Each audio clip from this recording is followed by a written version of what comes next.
Ecco la nuova ricetta di oggi. Se ti piace cucinare e mangiare, seguimi e metti un like. Ciao dallo Ceffone.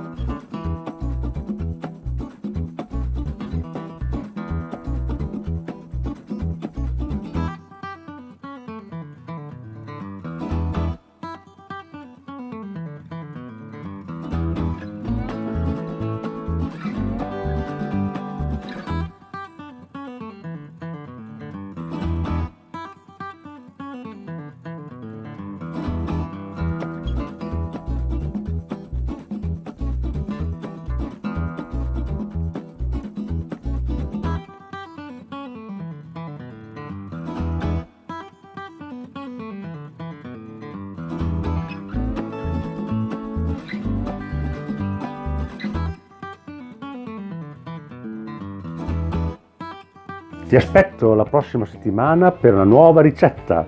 Non dimenticarti di iscriverti. Ciao!